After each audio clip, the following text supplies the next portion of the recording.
All right, today we're going to dive into a movement that's completely rewriting the rulebook on work and retirement. It's called Financial Independence, Retire Early, or FIRE for short. And you know what it's really about? Taking back control of your own time. Let's get into it.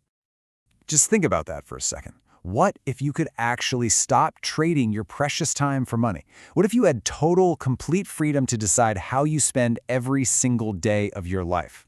That right there, that's the core dream that powers this entire FIRE movement. So let's start right there, with that dream.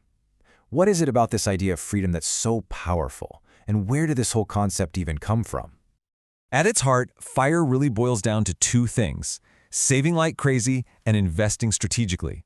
The goal isn't just to have a nice little nest egg when you hit 65. No, the real goal is to build up enough wealth to make your full-time job completely optional, often while you're still in your 30s, 40s, or 50s. Now, this whole idea really caught fire, no pun intended, thanks to a best-selling book from 1992 called Your Money or Your Life. It introduced this radical concept, thinking about every single dollar you spend, not in terms of money, but in hours of your life energy that you had to trade to earn it. That's a powerful way to look at things, isn't it? Okay, so that's the dream. But how do people actually turn that dream into a reality? Well, it all starts with a blueprint. And honestly, the math behind it is surprisingly simple. Anyone who's serious about FIRE has one number burned into their brain: their FIRE number. This is it. This is the target. It's the total amount of invested money you need so that your investments alone can cover all your living expenses forever. So, how do you figure out that magic number? The most common rule of thumb you'll hear everywhere is this: 25 times your planned annual expenses. So, for example, if you think you need about $40,000 a year to live on, your FIRE number is $1 million. And that 25x target isn't just pulled out of thin air. It comes directly from something called the 4% rule. The theory is that you can safely pull out 4% of your total portfolio every single year to live on, and you should never, ever run out of money. So, here it is, probably the most crucial takeaway from this whole thing. While having a high income is great for sure, the single most powerful tool you have on this journey is your savings rate. It's not your salary, it's not even your investment returns, it's the percentage of your income that you manage to stash away. And the impact of that savings rate is just, well, it's staggering. I mean, look at this. If you save a typical 10% of your income, it's going to take you about 51 years to retire. But just watch how that timeline collapses when you increase the rate. You hit a 50% savings rate, boom, you're there in 17 years. And if you go super aggressive at 75%, you could reach financial independence in just 7 years. It completely changes the entire game. Okay, so a savings rate of 50% or more, that sounds pretty intense. So how are people actually pulling this off? Well, that brings us to the playbook, the practical strategies people use to hit that ambitious goal. The playbook always starts with 5 foundational actions.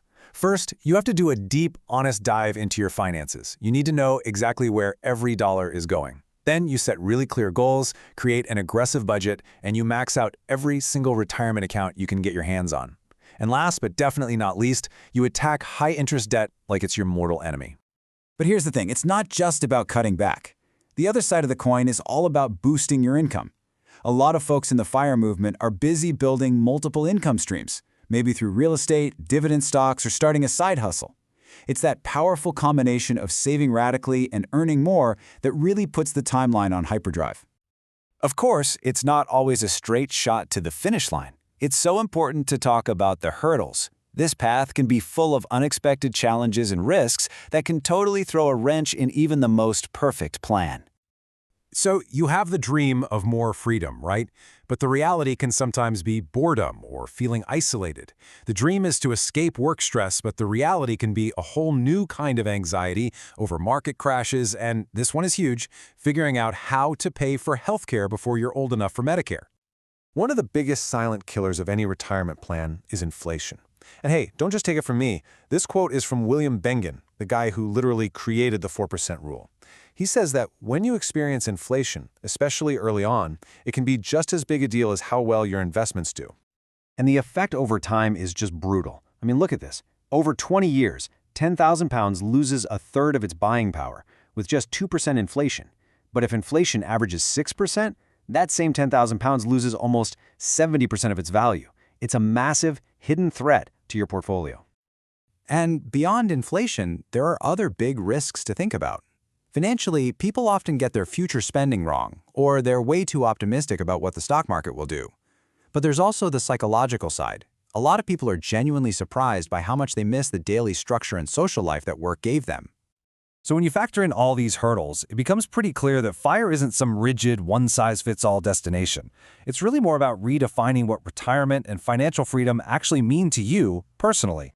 Because of that, the movement has kind of evolved into a whole spectrum of different approaches.